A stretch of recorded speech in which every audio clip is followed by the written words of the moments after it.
Hello Changemakers, I am capturing a video today about our last Changemaker Innovation Activator, number 6, called Persisting Through Discomfort. And I actually had it on my to-do list to do this video, and I'm having a persist through discomfort kind of day myself, and I almost thought to myself, I am not going to do the video today. And then I thought, you know what, today is actually the perfect day to do this video, because no matter what your job is, your role, or who you're serving as far as your stakeholders, when you are trying to create and sustain a culture of innovation, the truth is you're going to have days where you're going to have to choose to persist through discomfort. And I can tell you today, as I'm experiencing this myself, it would just be a lot easier if I stayed in isolation.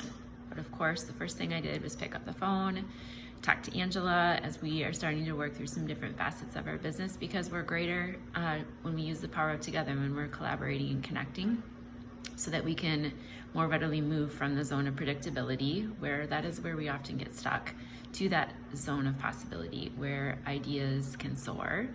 And so I'm just want to encourage your heart today. If you are at a spot where you feel stuck, the first thing I recommend is find a friend and collaborate and connect. The second thing is celebrate short-term wins. I know I've shared this in the past. I was not good at doing that earlier in my career. And now, whether it's with my own family or within my business with Angela or the different other ways that I'm serving, I really try to, for myself internally, but for those people on my team externally, to be focusing on as many positives as we can, especially when we're feeling like we're persisting through that discomfort. I would also challenge you to identify what emotions you might be feeling.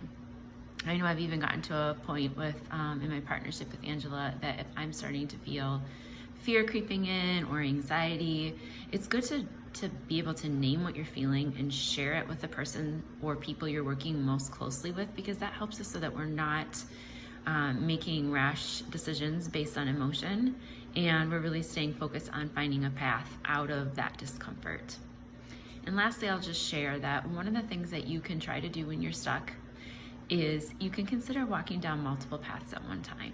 And I know sometimes we don't feel like doing that because we might already be navigating ambiguity and feeling overwhelmed. And so then all of a sudden, trying to think about having to utilize multiple strategies at once to get out of that discomfort is counterintuitive. But actually, as we start to walk down multiple paths at one time, especially when we're doing it while we're collaborating and connecting, actually that is where the answers and the wisdom and the really good ideas start to emerge. And then we can, of course, focus on which one is best, especially if we are utilizing our other activator, and that is start small, start somewhere, and iterate fast.